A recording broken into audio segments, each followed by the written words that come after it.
A social media influencer is shot to death while doing a TikTok live stream at her beauty salon just outside Guadalajara in central Mexico. Mystery still surrounds an Instagram model's murder in Richmond. Tonight, her millions of followers are still asking why. Ella fue localizada sin vida, desnuda y con heridas punzocortantes en el cuello en una de las habitaciones en la segunda planta de una propiedad. October 4th, 2024. Mexican OnlyFans model Cindy Hernandez vanished after failing to pick her son up from daycare. Now, at first, it seemed like a simple case of a missing person. But hours later, it was uncovered that Cindy's disappearance was tied to her links to one of Mexico's most dangerous gangsters, sealing her fate for the worst. Here at times, OnlyFans girls messed with the wrong gangs. Now a scary home invasion as 3 masked intruders with guns grab a popular influencer by the hair demanding money. Her husband had his own gun, leading to a shootout. Amaranth says that 3 men broke into her home in Northwest Harris County earlier this month, pistol whipped her, and also demanded cryptocurrency. On March 2nd, 2025, a terrifying incident unfolds at the Houston home of Caitlin Saragusa, better known online as Amaranth. She is one of the most recognizable names on the internet, as a top-tier OnlyFans creator, and as one of the most followed female streamers on Twitch. But on this night, she wasn't in front of the camera. She was the victim of a violent home invasion. And so I try to go back to sleep, and then a few minutes later I hear more loud bangs at my door this time. And I called him and I was like, "Is that you?" He said, "No." I was like, "Well, someone is trying to come in here," and then they shot down my door. A gang of 3 thieves break into her apartment, a 2-building complex, with the intent to rob her. What they didn't realize was that she wasn't entirely alone. Her husband, Nick Lee, was using the bathroom in the 2nd building at the time. The two were actually on a phone call when the break-in began, and according to Saragusa, the men shot open her door and immediately turned aggressive. Lee stayed silent on the line as he listened to the chaos unfold, including the moment when one of the intruders pistol whipped her. The attackers didn't waste time. They kept demanding the same thing over and over again, her crypto seed phrase. And the only reason they knew she had a high-value crypto wallet is because of a Twitter post she made a few months back. But to understand why someone might go to such lengths to get her crypto holdings, you need to know who Amaranth is and how she built her brand. At just 31 years old, she has now become more than just an influencer. Amaranth's known for pushing boundaries by making headlines over the years for selling things like jars of her farts, bottles of her used bathwater, and even beer made with her own vaginal yeast. Ugh. Now, while many people found these stunts controversial, they would only boost her popularity and income. Amaranth would launch an AI chatbot version of herself that reportedly brought in $34,000 on its first day. She would also add a Circle K gas station as part of her investment portfolio. But then on November 24th, she posted a screenshot online showing her cryptocurrency holdings, nearly $21 million worth of Bitcoin and Ethereum. And while she was pretty bold, sharing that stash online led those teenagers right to her doorstep, demanding a piece of it. Now, on the day of the incident, those intruders beat Saragusa, hitting her on the head several times while pointing a gun directly at her. But instead of panicking, she decided to play along. And then I figured out, like, they're not gonna reason. They're obviously crazy, because it's like, I don't know what they're wanting from this. And I decided to just pretend that I know where crypto is. And so I decided to lead them over to my husband, who was still on the phone with me this whole time.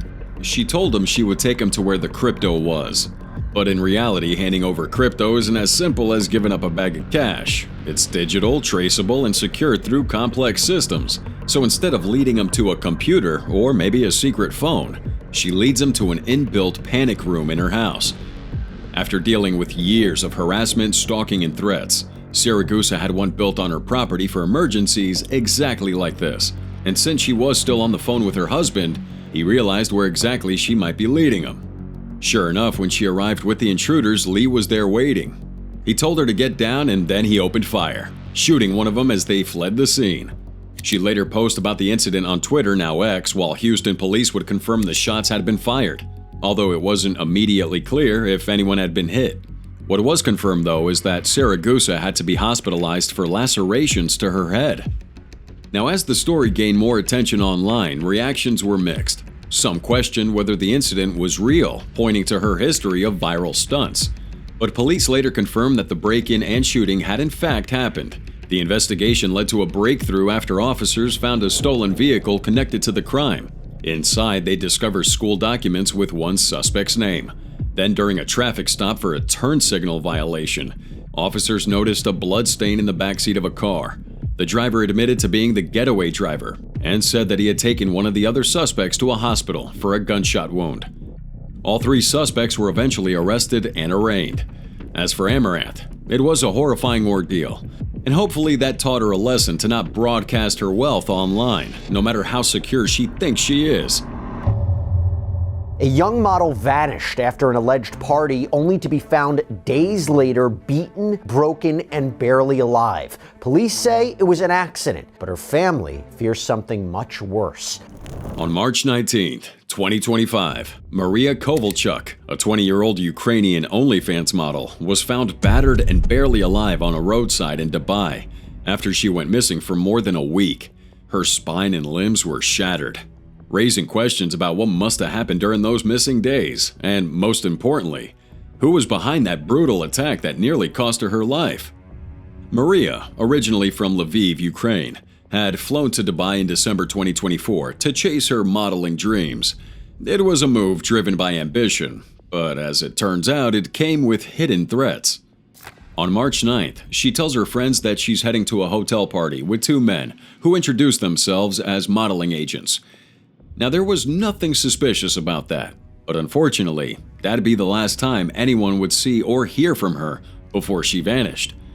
Now, when Maria failed to catch a scheduled flight to Thailand on March 11th, alarm bells went off amongst her friends and family. They feared the worst, that she might have been abducted.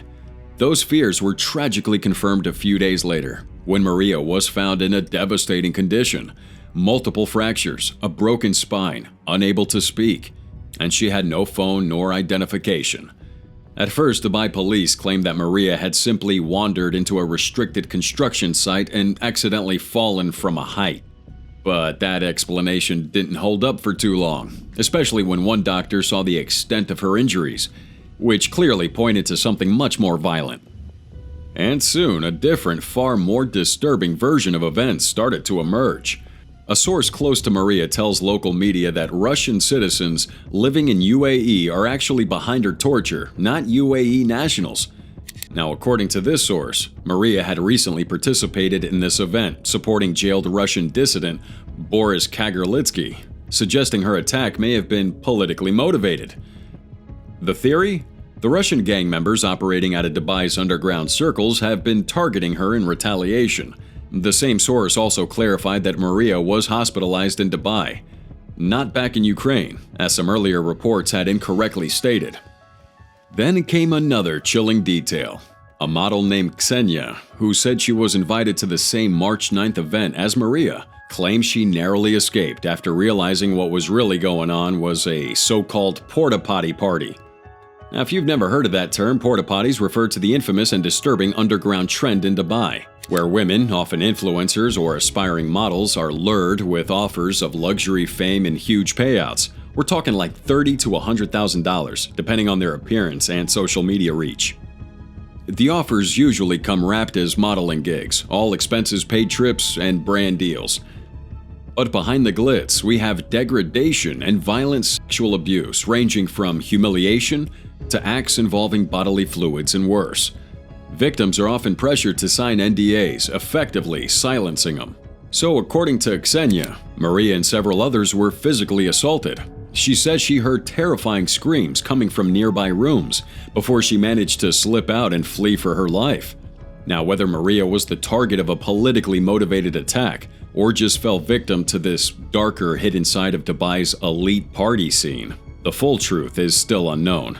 What we do know is that Maria has undergone 4 surgeries, is now in stable condition but still can't speak. And let's just say her road to recovery will be long and painful. It makes me feel like I lost all right to my privacy, which I did because I'm one Google search away. Yeah.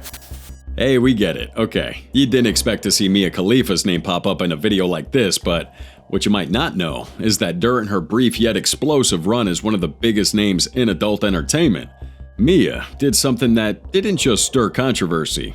It triggered death threats from not just gangs but one of the most feared terrorist organizations on the planet. Born in Beirut, Lebanon, back in 1993, Khalifa moved to the U.S. with her family in 2001 to escape the South Lebanon conflict. She was raised in a conservative Catholic household in Montgomery County, Maryland, and attended a French-language private school while in Beirut. After moving, she learned English, played lacrosse in high school, and later earned a degree in history from the University of Texas at El Paso. Her entry into the adult film industry came in October 2014 and lasted just 3 months. She was approached after undergoing breast surgery for health reasons, and at the time, saw adult entertainment as a way to rebuild the self-esteem she struggled with since her teenage years. So my biggest insecurity was my breasts, so I wanted to more or less go back to what they normally were. And once I did that, I started garnering all of this attention from men. Back then, she was bullied over what she looked like and really felt like an outsider, especially after 9/11, which made life even harder for Middle Eastern immigrants in the US. But it was this one particular decision, filming a scene wearing a hijab, that changed her life forever. The idea was proposed by producers at adult film company Bang Bros, and despite her concerns, Mia went along with it. They walked in and gave me the script and told me what I would be wearing, and I said, "You are gonna get me killed." That was my verbatim reaction. I looked the producer dead in the eyes and said that. The scene featuring Juliana Vega and Sean Lawless racked up millions of views and made her the most searched performer on Pornhub in 2015 and again in 2018. The attention was partly driven by the Streisand effect, where attempts to censor anything only made her more popular. However, the backlash was brutal. Within weeks of its release, Khalifa was flooded with hate from Muslim and Lebanese communities. Social media users called her a disgrace to Lebanon and unworthy. Her own parents publicly disowned her, and her Instagram was hacked by ISIS sympathizers who used it to spread propaganda. One of the most chilling threats included a Google Maps image of her Miami apartment paired with a death threat.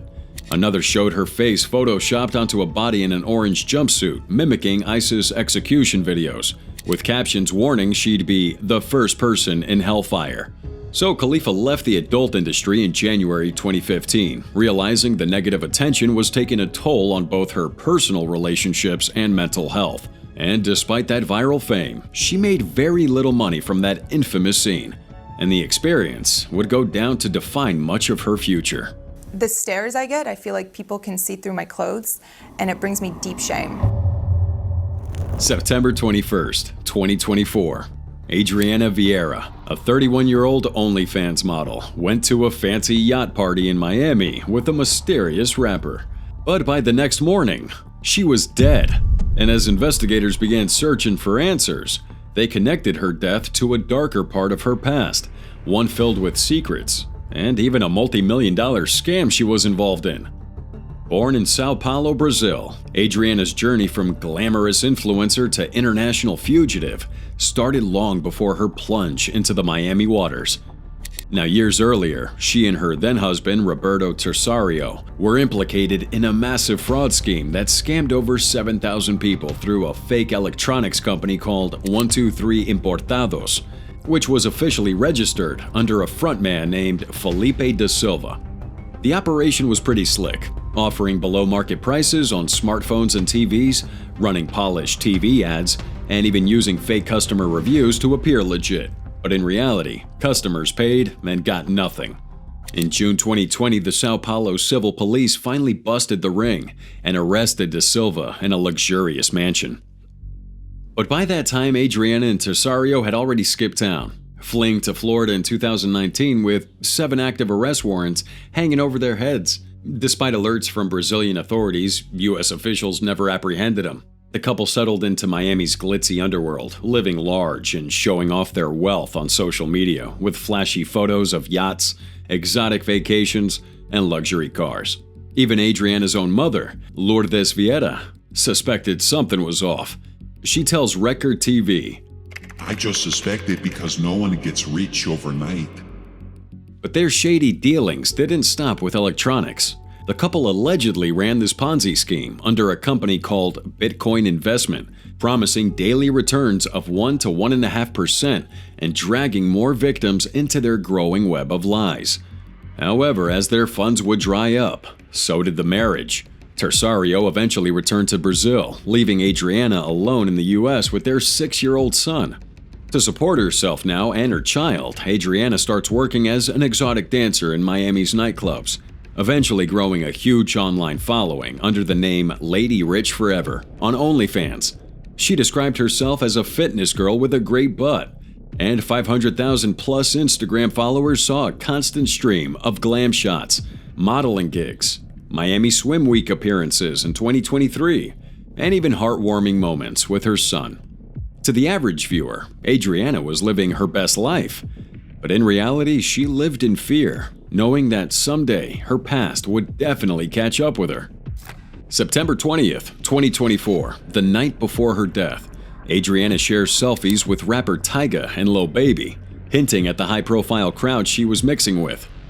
The next day, she attended a yacht party hosted by this unnamed rapper, but it would be the last time anyone saw her alive. According to a police report, Adriana joined a group for a swim at around 8:30 p.m., despite warnings about jellyfish in the water. Now, witnesses say she's doing flips and dives headfirst before drowning in there. Within 10 minutes, the U.S. Coast Guard finds her body, and at 9:30 p.m., she's pronounced dead at Jackson Memorial Hospital's Ryder Trauma Center.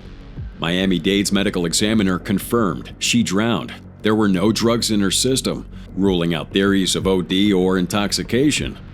But the suddenness of her death, especially since she was reportedly a strong swimmer, left her family and followers with more questions than answers.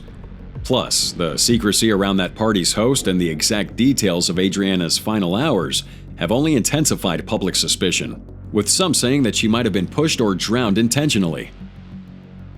So, could someone she scammed years back have come for revenge? Or had she gotten herself into more trouble while in Miami?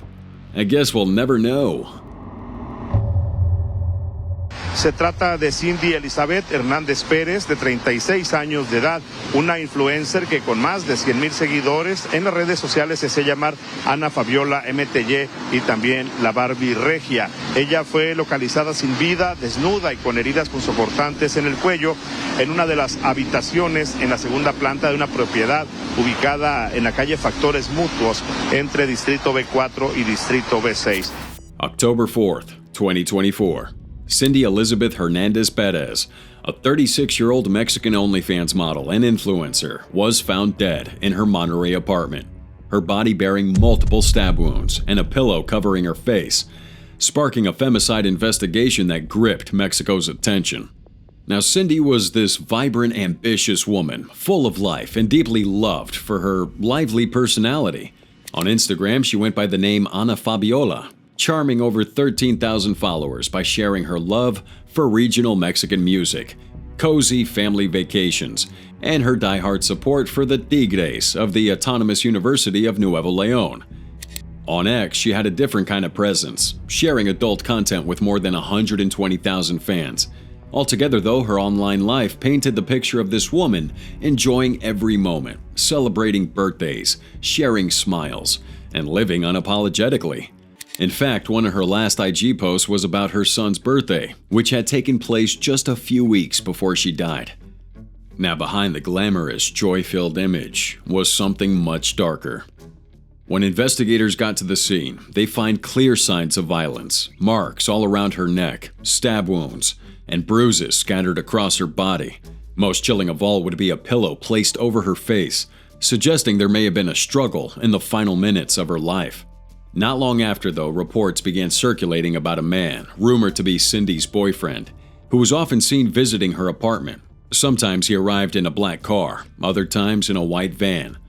On top of this, rumors about her alleged work as an escort and adult film performer began fueling speculation that her murder might have been linked to that side of her life. So, in November 2024, investigators finally get a solid lead. Authorities identify a man named Francisco, who'd reportedly contacted Cindy through this escort website just days before her death. Security camera footage would even capture him entering her apartment building on October 4th, the day she was killed. Francisco, as it turns out, had ties to a local cartel, and according to his own version of events, he had gone to Cindy's apartment intending to rob her, but when she fought back, he fatally stabbed her. As he got away, he would steal her vehicle, which was later found ditched on the streets of Colonia Diez de Marzo in Monterey, just a few blocks from her home. Police don't believe that this was a random act of violence. They're thinking it's premeditated, possibly tied to some betrayal, intimidation, and criminal power dynamics. Maybe Cindy's boyfriend was part of this rival group, or maybe there was more to Francisco's motive than he let on. Whatever the case, this investigation's still ongoing. Now, her family and friends are left heartbroken, demanding answers and justice for a woman whose real life was far more complex than some filtered photos and posts that she revealed. Cindy's story's pretty tragic. Patay matapos barilin habang naka-livestream ang isang babaeng social media influencer sa Mexico. 23-year-old Valeria Marquez was shot dead on camera at her salon in western Mexico. It's May 13th, 2025. Valeria Marquez, a 23-year-old Mexican influencer, is fatally shot during a TikTok live stream at her beauty salon in Zapopan, Jalisco. And with her death comes a flood of conspiracies, starting with who wanted her dead, why they wanted her dead, and most chilling of all, how could she predict her own death just minutes before it happened? Born and raised in Mexico, Valeria first steps into the spotlight in 2021 when she won the Miss Rostro beauty pageant, and from there she grows her social media presence by offering makeup tutorials, beauty tips, and fashion inspo on her pages, successfully gaining over 113,000 followers on TikTok and 70,000 on the gram, which has since surged to over 500,000 following her death. Valeria also owned Blossom the Beauty Lounge, a salon she opened in 2024 in Zapopan's Jardines de Valle neighborhood. But unfortunately, this would be the same salon she lost her life in. Around 6:30 p.m. on May 13th, 2025, Valeria is streaming for her salon. She sits at a table while holding a pink stuffed pig, which was a gift reportedly sent by her friend, Vivian Della Torre. Her long blonde hair was casually tossed over her shoulder as she chatted with fans and mentioned that she was expecting a courier to drop off another expensive gift. But then her mood shifted. She said that earlier that day, someone had shown up to the salon while she was away, and her friend couldn't make out the courier's face. Apparently, that person wanted to drop off a gift, but since she wasn't around, they left and told her friend that they'd be back. Now, after telling that story, Valeria makes a comment, insinuating that maybe these men didn't want to drop off a gift, but actually kidnap her. Fast forward a couple minutes later, and a man's voice can be heard off camera asking for Valeria amongst the ladies in that salon. She replies that she's the one and goes ahead to mute the mic off her live stream.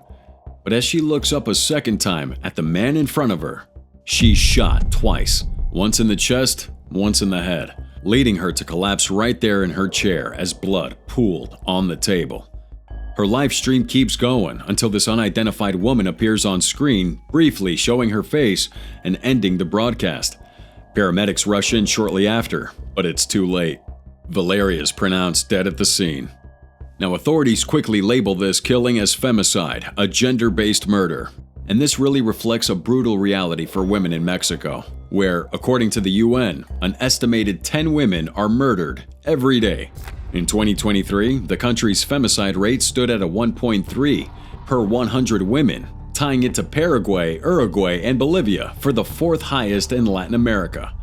Now, amid the shock and grief, rumors began to swirl around a possible link to organized crime. Several Mexican outlets, including Milenio and Newsweek, would report that Valeria may have been romantically involved with Ricardo Ruiz Velasco, better known as El Doblead or Ara Ara, or maybe even El Tripa. He's believed to be a top figure for the CJNG's elite group, a notoriously violent faction. Now, Ruiz Velasco's past is deeply disturbing. This guy was linked to a 2012 killing of Daisy Ferrer Arenas, whose body was dumped in a sewage canal in Guadalajara. and the 2017 murder of influencer Juan Luis Lagunas, aka El Pirata de Culiacan, after Lagunas insulted El Mencho. These reports claim that Ruiz Velasco was furious after Valeria was showing off lavish gifts from fans on social media, especially one that she posted just hours before her murder. She also claimed to have been receiving death threats and that if anything happened to her, her ex-boyfriend was to be blamed. But despite these associations, the Jalisco prosecutor's office has publicly stated that Ruiz Velasco's name does not appear in the official case file, and there's no concrete evidence connecting the murder to cartel activity. Still, though, the public isn't convinced. Social media has erupted with demands for a thorough investigation, accusing authorities of avoiding confrontation with CJNG influence. We get it. What makes this even more complex is where it happened, though. The US DOJ has flagged Zapopan as a hub for money laundering activity tied to drug trafficking, with over half the real estate and commercial development reportedly connected to illicit funds. And Valeria's death would just shock Mexico to the point where, 3 days later, President Sheinbaum promises the country that her security team was actively working to uncover the truth and bring those responsible to justice. Right. She also offers condolences to Valeria's family. This is the last photo of Valeria Marquez, taken while she was wearing the same clothes she was murdered in. An Adelaide OnlyFans model has been targeted in a southern suburbs robbery. Thieves getting away with nearly $800,000 worth of designer goods. On December 24th, 2024, 21-year-old OnlyFans model Matilda Baxter came home to chaos. Her Port Noarlunga South house had been ransacked by a gang caught on camera, stealing thousands worth of designer goods. And this would all happen because of a flashy online post Matilda had made, showing off her OnlyFans earnings. Now for context, Matilda, known as Tilde Search, has built a massive social media following, with close to 650,000 fans across different platforms. Her content ranges from lingerie photo shoots to personal vlogs. And while her bold personality earned her plenty of supporters, it also seems to have drawn some dangerous attention. At the time of the break-in, she was staying at a parent's place, thankfully, and a twist of luck would likely spare her from a face-to-face encounter with intruders. Yet still, the emotional damage was pretty heavy. The thieves got in through a side kitchen window and managed to take out her security system using a Wi-Fi blocker. They would cut the internet cable outside of the house before going inside to continue their grand robbery. They tore the upstairs rooms apart, taking with them her prized collection of designer outfits, handbags, high-end shoes, and perfumes. Basically anything of high value. In this interview with 9 News, Matilda had this to say about the experience. It's definitely gonna affect me mentally and like my safety, and it's just it's scary because it's like if I was home, like something else could have happened. Now how was she flexing her cash, you ask? Well, Matilda had a visible Reddit presence, with this October 2024 post on R Adelaide where she advertised her OnlyFans account on her car. Now that kind of exposure, while profitable, had probably made her an easy target. Matilda herself says the robbers were probably familiar with her digital footprint and had likely been watching her online activity. But as of now, no one's been arrested, and honestly, it's starting to look like no one ever will be.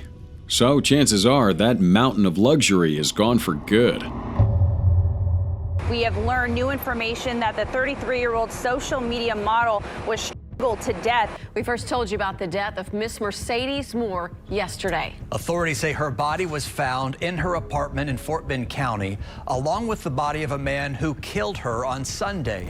August 29th, 2021, Janae Gagnier, known as Miss Mercedes Moore, was found dead in her Richmond, Texas apartment.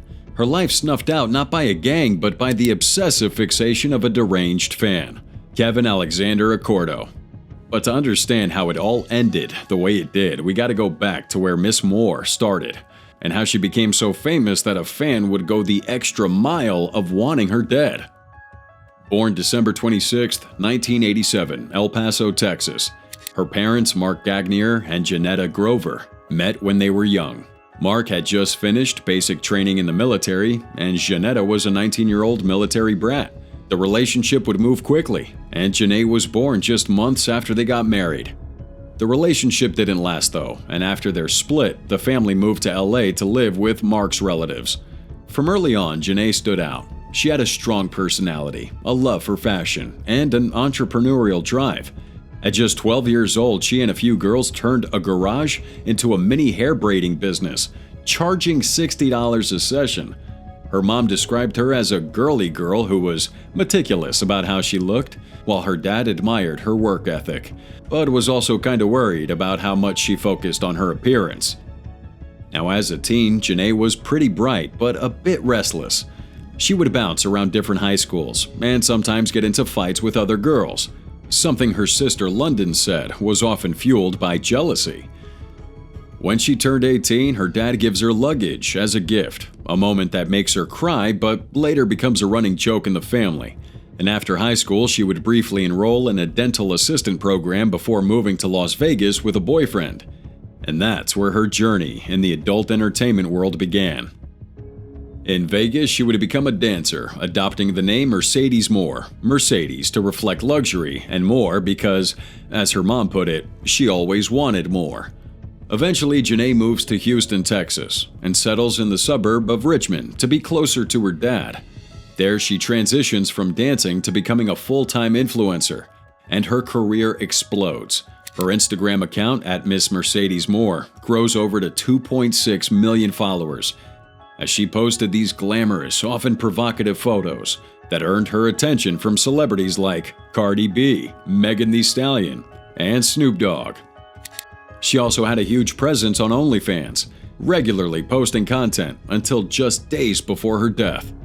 So with this kind of fame does come some risks. Her dad often warned her about it, saying, "Some people love you, some like how you look, some are crazy, and some are obsessed." Janae brushed off these concerns, but her family knew the reality. The internet can be very dangerous. She moves multiple times to avoid stalkers and refuses to let others control her career. She wasn't dependent on anybody financially and just kept pushing forward with modeling gigs, brand deals, and content creation. But her growing audience meant that she'd become more exposed, especially to those who couldn't separate her online persona from her real person. And it's at this point that the unimaginable happens. On August 29th, 2021, Janae is found dead in her upscale apartment in Richmond. Her father, worried after not hearing from her all weekend, forced his way inside. He finds his daughter at the bottom of a staircase. She'd been strangled and suffered a major head injury. Upstairs, he finds 34-year-old Kevin Alexander Accordo, a man Janae didn't know, from Florida, dying from self-inflicted stab wounds. Police later confirmed that his death was a suicide. The scene was chilling, to say the least, because Accordo had scribbled messages all over her apartment walls, rambling notes that would include confessions, apologies, and disturbing declarations of love. There was no sign of forced entry, so investigators believed he may have used manipulation or even trickery to get inside. And he had no personal relationship with Janae. He was a stalker, watching her every move until he finally acted. Janae's family quickly shuts down any rumor that her death had anything to do with a robbery, health issues, or even drugs. Her sister London made it crystal clear. This was a certified stalker who'd been watching her for some time. The messages he left behind made it clear of his obsession, and investigators started combing through her social media accounts, trying to figure out if there had been any digital contact between the two, but there was none. The loss shook her fans, friends, and fellow influencers. Celebrities like Tory Lanez, Bow Wow, and Brittany Bangas publicly mourned her. Even rapper Drake paid tribute to her by dedicating his highly anticipated album, Certified Lover Boy, to her and Nadja Dooley, a British model and friend who died in a motorcycle accident earlier that year. But you know, at the end of the day, Miss Mercedes Moore's tragic death just adds her name to a heartbreaking list of adult content creators, losing their lives to these violent, obsessive fans who can't separate admiration from dangerous fixation. August 10th, 2022. 26-year-old Anastasia Grishman, a Russian OnlyFans model and TikTok influencer, was found dead in the bathtub of her St. Petersburg apartment, her body brutally stabbed and left abandoned, turning her online presence into a tragic headline, stunning fans and leaving investigators facing a chilling story of betrayal, jealousy, and calculated deception. So, what happened? Well, Anastasia, real name Anastasia Komlovskaya, wasn't just known for her bold online content. Now, she'd built a massive following with over 300,000 fans on TikTok and millions of views across adult platforms under the username GRSHMN. Her posts would have her posing confidently in luxury cars, wearing designer brands, and expressing herself freely. But behind her confident digital persona would be a personal life that, as it turns out, was far more chaotic and dangerous than anyone imagined.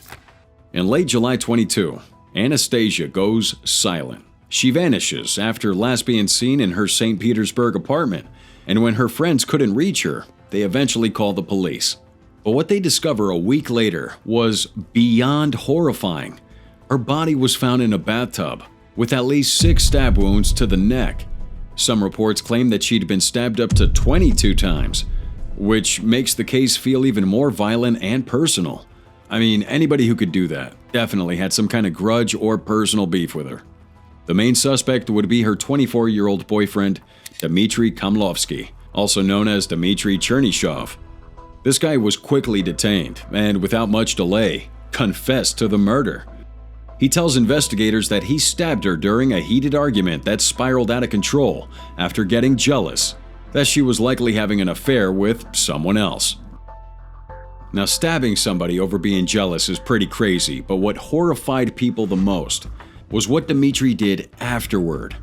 Guys, for nearly 2 full weeks after this poor girl was already dead, Dmitry impersonated her online. He posted content on her social media, messaged her friends and family, and pretended everything was fine just to avoid raising any suspicion.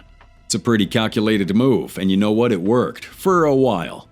But that layer of deception pretending to be her while she was lying dead in the next room, man, adds that surreal twist to this already gruesome story. It's also worth noting that Anastasia wasn't just known for adult content. She was a very talented tattoo artist. She and Dmitry had even appeared together in some of her videos, though their relationship was very toxic.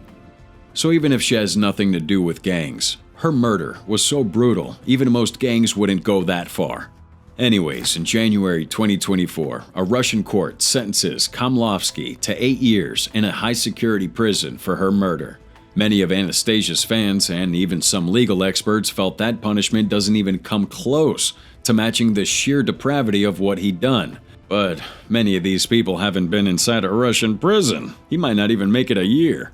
Either way, the deed has been done, and any extra deliberation right now is already too late. It's one thing for OnlyFans models to get stalked by fans in public. It's a whole different story when some of those fans turn violent just because an OF model says no to a selfie. Like seriously, you can't make this shit up even if you tried. But first, we gotta talk about how Bassani ended up in the world of OnlyFans. Now, she was born in Medellin, Colombia in 1998, adopted at the age of 2 by a family in Lugo, Italy. Her first 2 years of life was marked by instability and violence, but growing up in a peaceful Romagna countryside gave her a fresh start. But still, things weren't always easy. As a kid, she was teased for her curvy body, something that would later become part of her power. Instead of hiding, she leaned in. She adopts the bold online name Las Cetachas, a playful mashup of cetacean and ASS, turning that teasing into self-expression. It was her way of embracing her Latina features unapologetically and with a sense of humor. So by her teenage years, she found social media. At 17, she starts posting provocative photos of herself on Instagram.